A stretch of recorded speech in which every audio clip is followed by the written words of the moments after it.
The following episode of the Maui Chamber of Commerce's Business Matters radio show was originally broadcast on May 4th, 2021.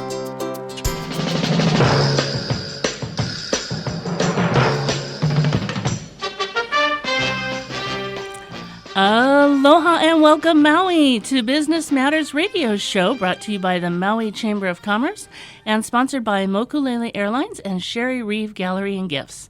I'm your host, Pamela Timpot, president of the Maui Chamber of Commerce, and today we're going to cover three great subjects. First, the Inter-Island Travel Program, an American Rescue Plan with Governor David Ige.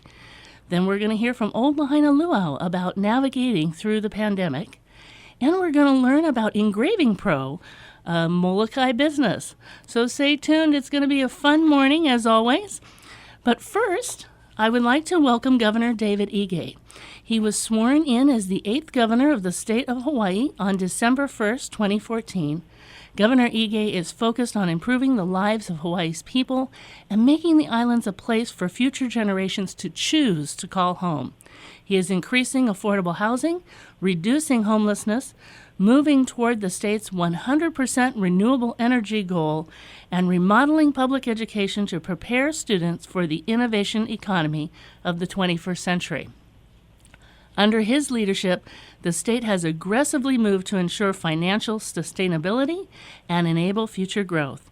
He believes that we can achieve our shared goals because we have always been together than alone. So we have been better together than alone, which is so true. Aloha, Governor Ige, and mahalo for joining us this morning. Aloha, Pam. Thank you so much for inviting me to speak with you this morning. It is my great pleasure. We know how crazy busy you are, so every moment we can get of you, we deeply appreciate. Yeah, I certainly appreciate this opportunity to speak with your listeners. Thank you. Well, you know, one of the things everybody wants to hear about, because it's new and it's so important, is this coming Inter-Island Travel Program that starts May 11th. Please tell everybody about this program. Yes, thanks, Pam. You know, as we have made significant progress on vaccinations of our residents, we have been looking at ways that we can restore the economy and really get back to a new normal. So we really do believe that this vaccination exception to allow those who have been vaccinated in Hawaii to be able to travel inter-county without needing to go into quarantine, I think is just a real good opportunity to get our local economy going. You know, allow our residents to be able to travel to a neighbor island, have a staycation, and really allow us to test our Safe Travels program. You know, we do know that vaccinations and all across the country, all states are vaccinating their residents, and we do know that that would allow us to provide more travel opportunities for our residents. And then most importantly, eventually allow those traveling trans-Pacific who are vaccinated to be able to travel more freely into our state. Yes, and you know, I appreciate that so much that you're working on rebuilding the economy as quickly as you can, but in a safe way. Now, for them to do this exemption, they have to receive both tests, is that correct? Yes, so the exemption is for those who have received both doses of the Pfizer or Moderna vaccine, and 2 weeks has passed since the second dose. So, as you know, the CDC guidance just talks about that the vaccine's impact on individuals get maximized 2 weeks after the last dose, and so. You know, we do believe that it's a real good opportunity to allow those vaccinated. And I just want to remind everyone that the Johnson & Johnson vaccine is also eligible, and that's a single-dose vaccine. So those who have received the Johnson & Johnson vaccine can travel without being subject to quarantine 2 weeks after the first dose for Johnson & Johnson. Wow, that's fantastic. And I'm glad you mentioned that. I was going to ask about that.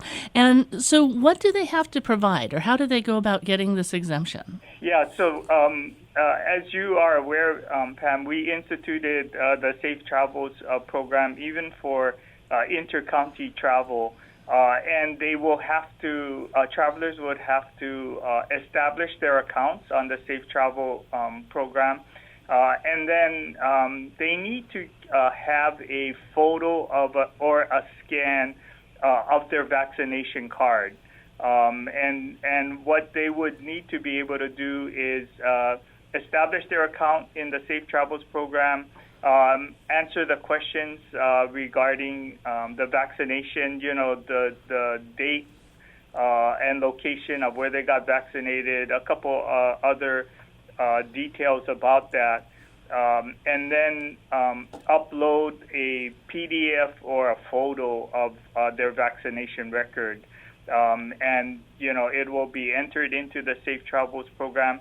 And it is something that the Safe Travels would save, so that if someone travels inter-island for work or any other purpose, we would have that information, and they would be able to travel without being subject to the quarantine. Governor, we're so excited about this. It's really an important first step, because I know that the state is looking at this as sort of a testing period, a little bit of a trial. They feel there's a lot of information that can be gleaned from this. Can you tell us more about that, and also some of the things that people hear in the media about concern over, the fact that the cards are handwritten and whether or not people could, make duplicate copies or forge those documents? Yes, certainly I think all of those are concerns. We again are strongly recommending that people, if they will be traveling on the exception, that they should take a copy of their vaccination cards with them. We certainly, if they've lost it or if it's been damaged in some way, they can go to the location that they were vaccinated at and request for another card. They'll look up the information and just make certain that we have a record of them being vaccinated. We are working to tie the Safe Travels program into the state's vaccination database, so that we would be verifying those who have said that they are vaccinated. Mm-hmm. We definitely are concerned about people who would fabricate a vaccination record, but we do believe that we would be able to verify in due time. We're excited about having this opportunity for those who have been fully vaccinated and 2 weeks have passed to be able to travel. And we do know the CDC guidance says that, that they are not likely to get infected with the virus. And I think just as importantly, they are not likely to transmit the virus should they be sick to others. And so I think it's a real good opportunity for us. The other part of it, Pam, is really allowing our residents who have been vaccinated the opportunity to travel inter-island. Yes. Pam, before this pandemic, I was traveling inter-island about once a week at least, if not more frequently. Yes.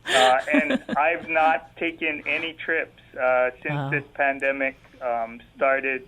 My first inter-island trip was to Kauai after the flooding earlier this year. So I know that my travel has been significantly restricted. And this is an opportunity, I think, for those who are fully vaccinated to be able to travel inter-island. You're absolutely right, Governor. there's so many people. I constantly hear, people want to visit their family on other islands. People want to go and experience different attractions and things, especially now when things are still affordable, that often residents don't have a chance to maybe be able to afford when we've got high visitor seasons. So, people want to go and explore some of those things. There's still some great property deals for us to have some staycations and beyond family. I know so many people here on Maui, and I think probably every island, we want to get off our rock. We want to do something, and this is a way where we can not only have that travel, visit family and friends, but also, as we're spending money, contribute back into our economy while we, maybe are not ready to travel abroad. So I think this is a wonderful program. Yes, and most definitely, Pam, and as you've stated, and from our perspective, this is the next logical step for us to improve the safe travels system. We do know that we want to, as the country increases vaccination all around in all the states, we know that for those who are fully vaccinated, that's another opportunity to safely bring travelers to the state and not have to worry about them being infected with the virus or infecting others. So, we know that this opportunity for us, for those vaccinated in the state, we will be working through how to connect the Safe Travels program to the state of Hawaii's vaccination record information. And then that would allow us to be able to verify vaccinations in other states. As you may be aware, we're working with a couple of companies that are working to help us with the Safe Travels pre-testing program, and being able to help us verify and validate pre-travel testing. These companies also are committed to incorporating vaccination information from all 50 states. So, and in fact, some of them are actually international as well. So, as you said, this inter-county program for our residents who are fully vaccinated in Hawaii is the first step. Then we hope to be able to expand to trans-Pacific travel and, working through how we would be able to verify vaccinations in other states. And then ultimately expansion to include international travel and working with our partners to be able to verify vaccination status of those coming from out of country. Well, it really is an exciting program, and with our technology today and the interlinking of systems, I think that will help people feel more comfortable with it. I have one quick question, because you mentioned that you can always go get another card. Can people laminate their card? Because it's one of those things that starts to get bent corners pretty quickly. Yeah, that is one of the things. As soon as I completed my vaccination, I put it in an envelope and put it in a safe place so that I wouldn't forget it and wash it in my trousers or in my shirt pocket. And it's okay if people feel like that would be helpful. It's not required, but as you know, it may be helpful to preserve the card itself. Okay, well, good to know, because I was thinking just in my wallet and my purse, it's starting to get a little beat up. So thank you for that. Yes. You have so many irons in the fire, Governor. And actually, if you're tuning into the show, we're speaking with Governor David Ige, and we've just been talking about Safe Travels program and the May 11th travel program where we can have inter-island travel now. But I'd like to share a little bit with folks about the federal funding. Governor, if you'll talk to us about the federal funding that's coming down that the state's going to receive from the American Rescue Plan, and how this is going to help Hawaii in the short term and into the future. Yeah, thanks, Pam. I really appreciate that opportunity. I would want to thank our congressional delegation and the Congress for acting so quickly on the American Rescue Plan. It has really helped the state of Hawaii specifically in dealing with our budget crisis. As you may be aware, Pam, the state got about $1.6 billion in a direct appropriation. And it's different than the earlier relief packages because it can specifically be used to cover revenue shortfalls that resulted because of the pandemic. Yes. And it also will allow us to cover budget shortages. We don't have all of the detailed guidance about what things qualify or don't qualify, but as you may recall, the initial CARES Act said it couldn't be used for anything that existed in your budget. Right. And there were so many limitations that it wasn't as helpful to us. Just a couple things off the top. It did include more than $600 million for public schools and the university systems, and that will help tremendously. We do know that some of our students have not been able to learn as they might have in in-person settings, and so a good portion of those funds are targeted and will be targeted to help those students who have struggled. We also will be receiving funds for a wide variety of safety net programs. As you know, there's rent and mortgage relief. Maui County has implemented their programs. Every county is implementing a mortgage and rent relief program. We've heard from many that that's a challenge. There are additional funds for those who are struggling to put food on the table. We've had an increase in SNAP applications. People just having a hard time continuing to be unemployed. Yes. And I certainly would encourage everyone who is still having a hard time, to apply for the free and reduced lunch program in their public schools, especially as we enter the summer season. There are a number of meal support programs for those who are on free and reduced lunch in our public school systems. And we're trying to tie all those safety net programs together. People who qualify for SNAP or free and reduced lunch programs can access a number of support programs targeted at food. In addition, there are additional funds available to small businesses as part of the Paycheck Protection Program. There's a wide range of support programs in virtually many core services.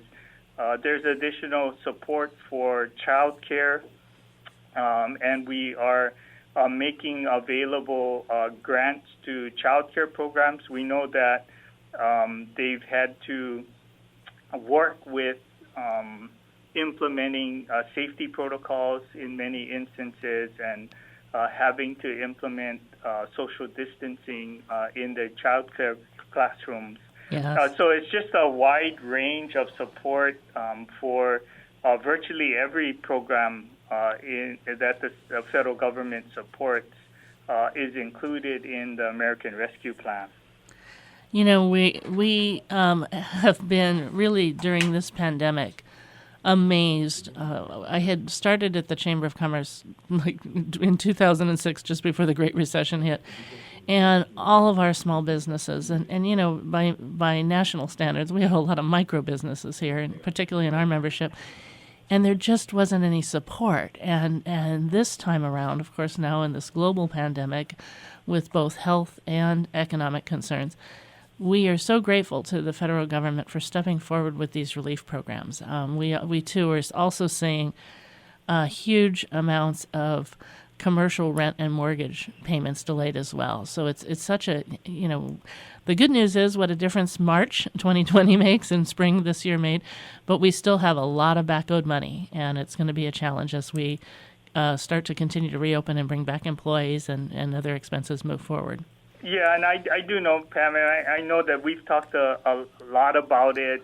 Sole proprietors and independent contractors were included in the unemployment support programs. And, they definitely was a lot more support provided to many more businesses and individuals in areas that usually were not included in previous support programs.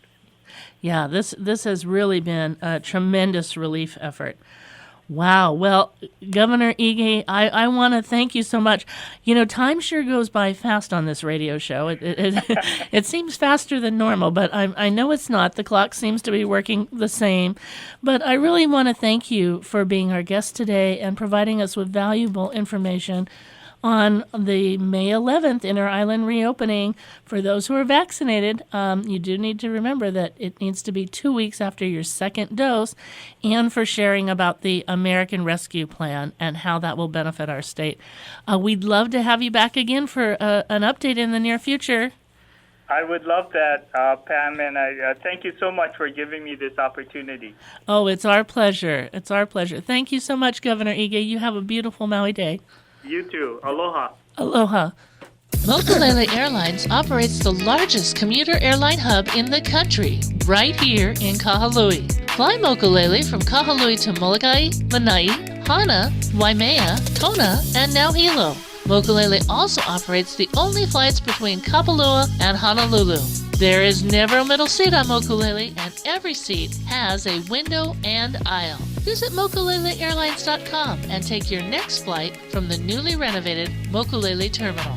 Okay. Aloha and welcome back. If you're just tuning in, this is Business Matters, a show brought to you by the Maui Chamber of Commerce and Mokulele Airlines and Sherry Reeve Gallery and Gifts. We are now going to welcome Kawika Freitas. Kawika Freitas is the Public and Cultural Relations Director at Old Lahaina Luau. Good morning, Kawika. I'm so glad to have you on the show with us today. Good morning. It is great to be here, Pam. Thank you so much. Well, you folks, I remember when Old Lahaina Luau shut down and COVID hit, and so many industries have really suffered during this pandemic. You folks have multiple businesses, not only the luau, but restaurant activities as well. Can you share with us what occurred with the luau and some of the restaurants and how things are, how did you come through some of that and navigate a little bit differently to make it through? Sure, I'll try my best, Pam. Well, we were monitoring COVID really, really closely in the very beginning, and we were in the process of making some changes in how we operate. And suddenly, March 18, I can remember that day clearly as a day that we had decided to furlough all of our employees. And when I say all of our employees, I'm talking about the Old Lahaina Luau, Aloha Mixed Plate, Star Noodle, the Otis Kitchen and Pie Shop. We also have a division called our Bake Shop, which makes all of those desserts that we serve at our restaurants as well as at Leota's. And we also had Ho'aloha Farms, a farm that we ran alongside with Bobby Pahia in central Maui. And all of those businesses we had to close and furlough employees. We only kept the essential employees, about 5 or 6 employees during this time. Wow. And how long were they laid off? When were you able to start bringing people back? Well, we started to bring some employees back around September. as we were closely monitoring travel. I think most of our businesses, for us, relied on a combination of resident and visitors, but with only maybe about 50% of residents making up our business at our restaurants, and probably only about 5% for the luau. Right. We have to rely on the visitors' return. And as we monitored and saw things change with travel, lifting the travel restrictions, we had to take a gamble and pick a date to reopen. So we wanted to start off small and opened one restaurant at a time. Oh, but smart. what was really interesting is that we realized that Star Noodle, which was just, we always had such a long line. Yes. The capacity was only 50 guests. Yes. And with the new rules that were put into place about social distancing and having people sit, tables to be set 6 feet apart, we could only fit about 20 or 24 people. Right. Which would definitely not be able to, we're not able to operate with that many seats available. There was a push. We created, or we were a part of what we called the Maui restaurant Hui, where the owners of about 50 restaurants got together, and we met weekly at Bev Gannon's house to talk about the plan on reopening restaurants. And one of the talk was to maybe even seeing if the county would ease up on the liquor permitting and the planning department, allowing us to expand outside of our restaurants into areas, sidewalks, and parking lots. Right. Some have been successful. Mala restaurant in Lahaina was able to do that. But for us, we just could not get the Star Noodle going. And so we ended up moving the Star Noodle operation down to our old Aloha Mixed Plate location, which is right next to the old Lahaina Luau, which was able to accommodate 100 guests. So we ended up not reopening Aloha Mixed Plate at this time, and we moved our Star Noodle down. And that was in the beginning of November. Yes. Of 2020. And then we opened Leota's the week of Thanksgiving. We were hoping to get our great desserts out to everyone for Thanksgiving holidays. And we wanted to open a luau at that time, but that was a little bit much to handle 3 businesses in 1 month. Right. So we waited until December 20 to reopen the luau to catch the busy Christmas and New Year's rush. You know, I have to tell you, Kawika, so I have a December birthday. It's early December, and we had a staycation on the west side to celebrate my birthday. And, of course, I wanted to go to Star Noodle. So we started to drive up to the old location and went, oh, whoops, not there. So we figured out where you were, but of course it was so busy. We couldn't, for the couple days we were in Lahaina, we couldn't get a reservation, which was thrilling, but that's okay. We took takeout. We went by, but we drove by, and I mean, what an amazing location to move Star Noodle to. We thought it looked spectacular. We feel that that's one of our great decisions that we made was to move that down there, and it made so much sense. We have been very busy and quite successful there with the menu that we had, and we really had a lot of takeout orders because we could not accommodate as many, again, because of the spacing of tables. Right. And, yeah. So now, because I know Aloha Mixed Plate was really cherished by locals as well, so are you getting any calls on that, or is there some of that menu incorporated now with the new location for Star Noodle? Actually, for Aloha Mixed Plate, we did not add or move any of the items there onto the Star Noodle. We did not. We kept Star Noodle as is. It was I don't know what you call it, a niche restaurant that had its own flavor and type of foods, so we didn't change that. Right now, we are looking for possibly reopening a little mixed plate somewhere, but we have to let the dust settle and see how things go. But those restaurants have been doing very well. Great. Leota's is only takeout. We cannot have sit down in there. It had the same challenges as Star Noodle, where there wasn't enough room to sit people. But the takeout has been very, very busy, and you can see when you drive by, the line is out the door there, but it moves really fast. Yeah, I can only imagine. Everybody I mean, you have phenomenal restaurants. Every single one. It like you said, it has its own niche. It has its own menu. But we love the fantastic food that you offer. I mean, I visit them all every time I'm on the West Side, even if I can't stop in and have a lunch. But I do have lunch many weekends. But if I can't, especially at Leota's, you have to take a dessert home. One of those little pies is amazing. And of course, you find you don't just buy one, you buy lots.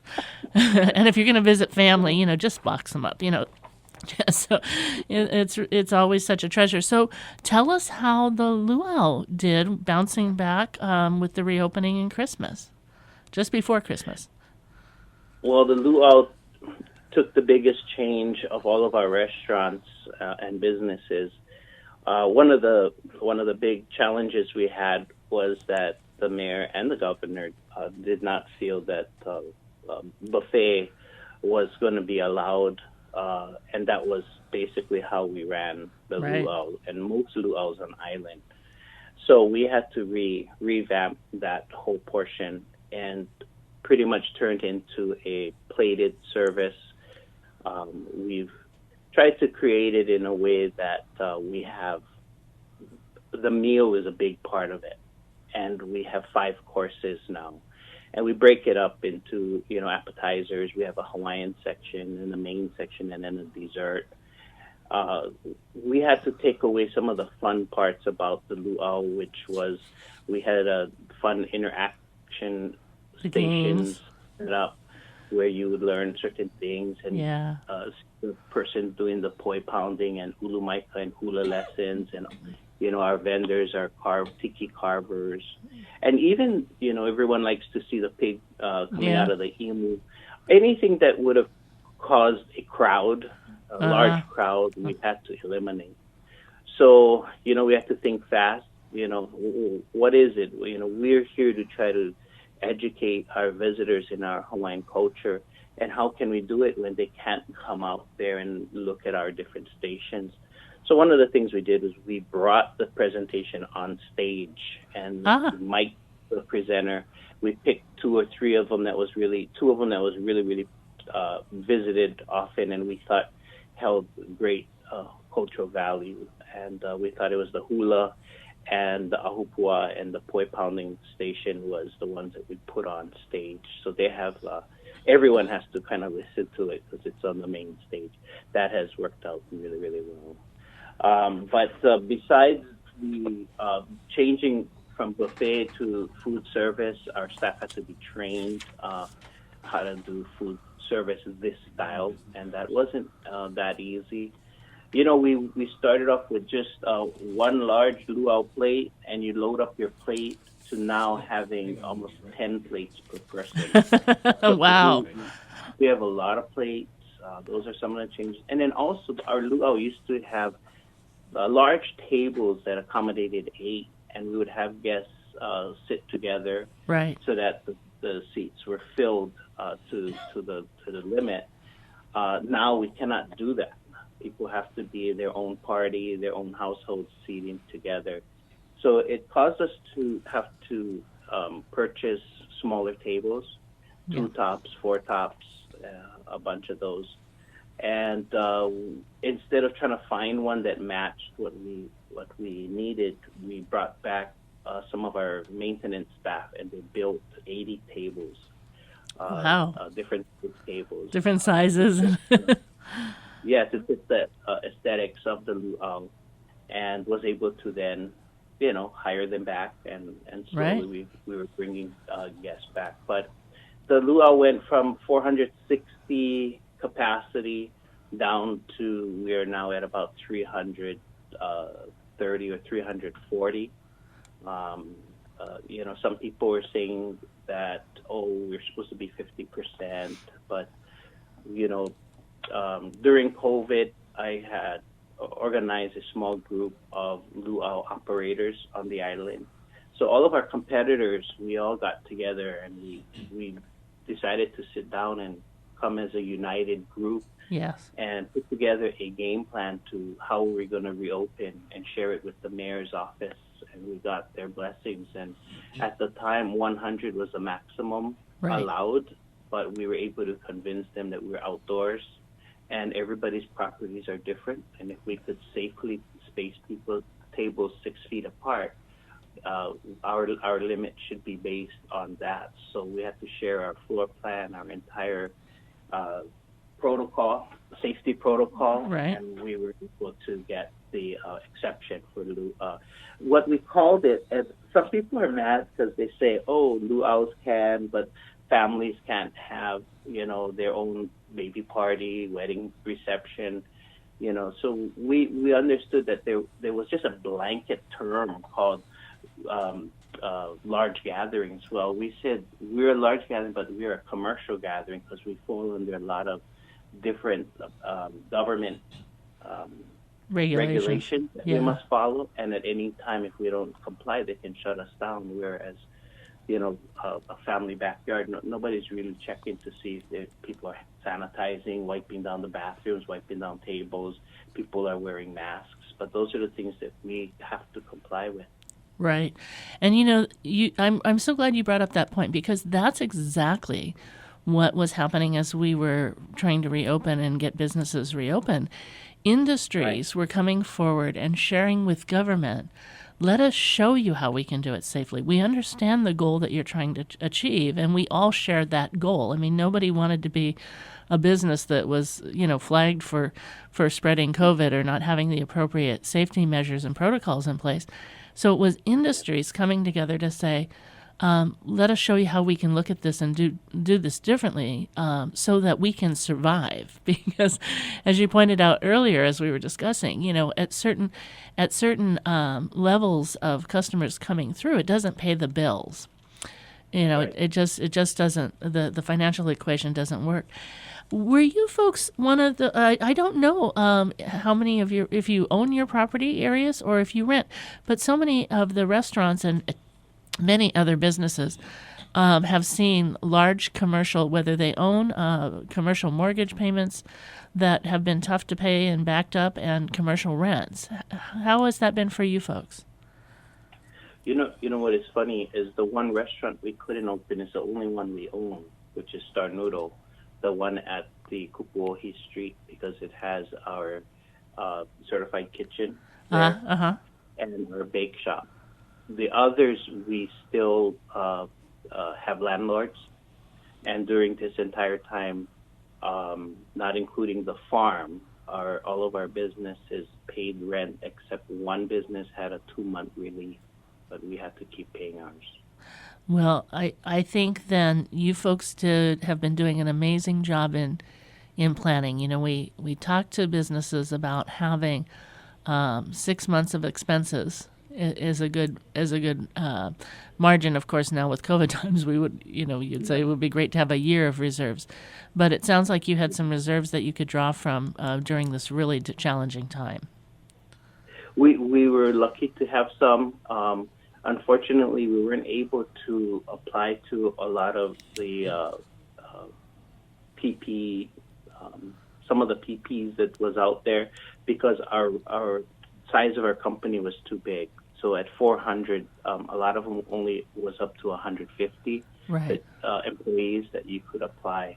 The only thing that we got was a Paycheck Protection Program assistance during this entire term. And did you go for the second round too? I don't think we can. Okay. I'm not too sure. I'm not the one that does those. Someone else is in charge of that. Our accountant is doing whatever that I hear that. No, I totally.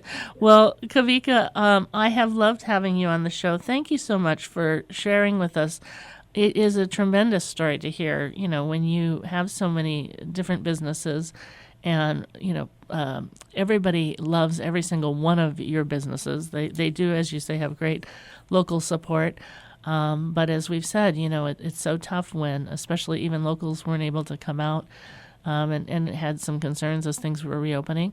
And then we lost that visitor market. So great job on the pivots. Great job on moving Star Noodle. I look forward to sitting down one day. I'll make my reservation 2 weeks in advance. But you folks have done an awesome job, and I look forward to coming back to the Luau again one day soon. Well, thank you so much. It's been a pleasure being on your show. Thank you, Kawika. Have a great day. If you're just, thank you. You too. Aloha. Aloha. If you were just tuning in, it was Kawika Freitas, Public and Cultural Relations Director for Old Lahaina Luau, and talking about Old Lahaina Luau along with their many other restaurants. So, we have been really honored to have this show sponsored by Sherry Reeve Gallery and Gifts. Sherry is a renowned watercolorist who offers an array of bright and beautiful art and gifts for every occasion. In fact, that's how I first met her, was shopping in her store.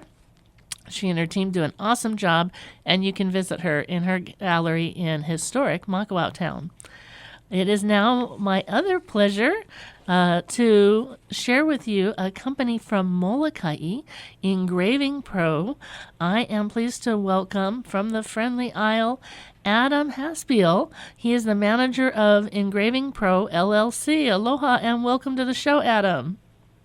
Well, thank you. How are you? I'm wonderful. How are you today? I'm very well. Thank you. How's our weather on our sister island? Well, today is actually pretty nice and sunny over here, so that's good. We had a little bit of rain yesterday, which we sorely needed. Coming out, there's a reason they consider it a blessing. I know we're always feeling blessed when everything starts looking beautiful and green, especially as we start getting into these summer months. Well, yeah, that's true. Yeah, so tell us a little bit about how you got in the engraving business. What started that? Okay. Well, about 10 years ago, we started our business, Engraving Pro, as a way for my wife and I to work together to create art, works of art from items we made. So I used to have a good wood shop, and we'd make jewelry boxes, picture frames, wood jigsaw puzzles, things like that. And I would make these items, and my wife would then embellish them with designs that she created. And that's how we started our business. Pretty soon we morphed into focusing on the wedding and wine industry, which was in our area. and we opened an online store. So then we specialized in crafting and engraving customized wine boxes, table place holders, and signs, as well as engraving glassware for winery tasting rooms. Nice. And in addition, we created Christmas ornaments from leather and wood. Eventually, we started engraving groomsmen's and bridesmaids' gifts as well, such as whiskey flasks, decorative flask sets, and mini baseball bats. Uh-huh. And then about 5 years ago, we moved to Molokai, and we started concentrating more on items for local residents and tourists. And then our son, Caleb, joined the team. So it's truly a family-owned and operated business. That's fantastic. Now, so your wife is the one who does the artwork that goes on there as you're doing these custom gifts for people? Right. She's the graphic artist, as well as my son. He's very good, too. So we have basically two graphic artists. Nice. And I concentrate other things for the business. Now, was that planned for him? Did growing up, did he see the work that you folks were doing, and did that lead him to graphic arts, or do you just have those tendencies in your family?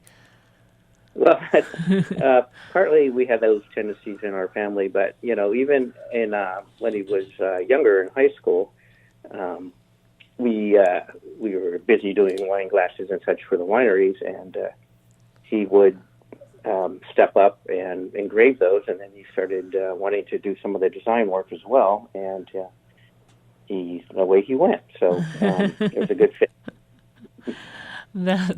I love that. Well, some of the businesses I build, I was hoping that my children would be somewhat inspired to do them. Not yet, but it's nice when you have that in your family. Somebody who wants to carry on and has a strong interest in it. So tell me about some of your most popular items. Now that you moved to Molokai, where did you move from? Well, we were in Vancouver, Washington, which is just outside Portland, Oregon. Uh-huh. And we were there for about 12 years. And then we moved from there right to Molokai. And like I said, we started focusing on items that were more suited for Hawaii. So we started engraving thermally insulated stainless steel water bottles, water and coffee tumblers. And those are all powder coated in real pretty colors. We have about 20 colors. They're beautiful. That we work with. And then on those, we have developed a number of Hawaii-themed images such as sea turtles, lua fish, octopus, and over here, of course, axis deer is a big thing. And so we have about 20 different designs that are, like I said, anything from sea life to flowers and different kinds of plants that we engrave. And they become very popular. As you know, they can hold water, ice-cold water for over 24 hours, and your drinks will stay piping hot for at least 12 in those water bottles. So it's a good fit, and also it does away with the need to purchase those disposable plastic water bottles that seem to be wreaking havoc with our ocean environment. Yes, we want to see everybody move from that. I just want to point out that I am sitting here in the radio station with one of those plastic water bottles. But what I do is when I'm given one at an event, I reuse my plastic water bottle, so it fits in my holder, my cup holder in my car. But you can reuse those. But what you can also have is a fabulous. I've seen your tumblers, and they really are bright. They're beautiful. And remember, those plastic water bottles, they don't keep anything cold. It doesn't stay cold for very long. You can reuse them a few times, but eventually they wind up in the landfill. And that's right. We don't want that. Yeah. We really don't. Trying to be more sustainable than that. Yeah. Yeah. Even, and I love that you're saying you engrave for events and weddings and things, because, we're all trying to be more sustainable. Like you said, we do want to get rid of these plastic water bottles. That we don't want them in our landfill, and we don't want them in our ocean. And one of the things we've seen is the caps from the water bottles are eaten by seabirds. And so, you'll actually, they've done these dissections, and you're looking at all this stuff in the seabird's stomach. And one of the things that's frequently there is the water bottle caps. So that's one of your top products. What are some of the other top products? Well, we also do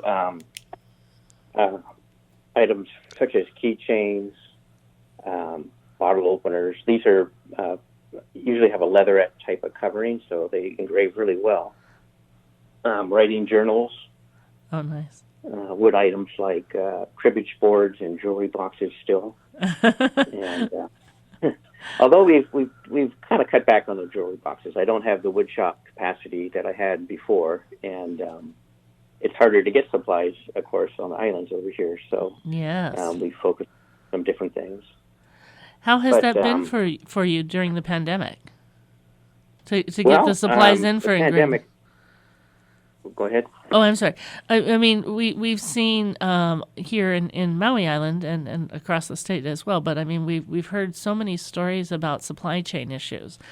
Not going from anywhere from items that people frequently used having to be traded out because they couldn't supply to Hawaii, on down to just tremendous delays.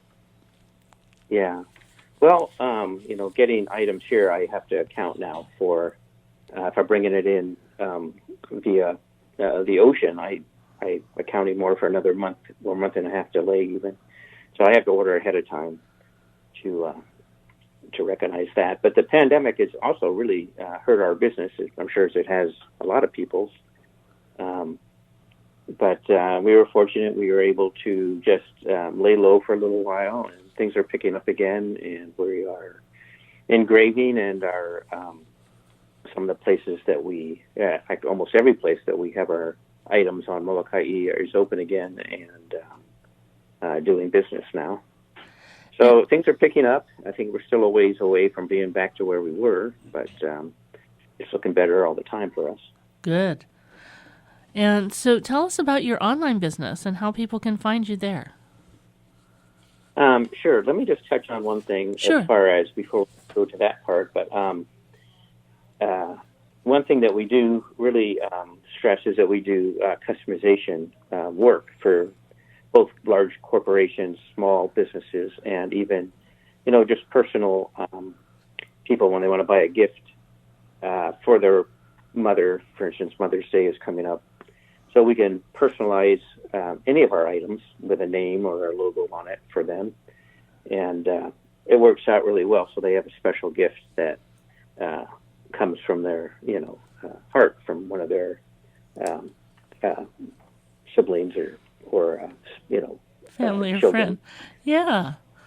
Okay. Awesome. And so that's been a big thing for us. And we worked with a number of corporations such as Bear Corporation, Kumu Farms, excuse me, Hotel Molokai, Sustainable Molokai, and actually many, many more. So I just wanted to throw that into the mix I'm glad so that people know that we can design and engrave logos for their business. And it's a good way for those businesses to promote themselves. Absolutely. Okay, we've got about 30 seconds, so go ahead and quickly tell us where. Yeah, sorry, I know radio goes really fast. Go ahead and give us your website really quick so people all across the state can find you. Sure. The website is engravingpro.net. Okay. And awesome, Engraving Adam. Pro. Engravingpro.net. Adam, I'm so sorry we have to go, but thank you so much. We've enjoyed having you on the show today.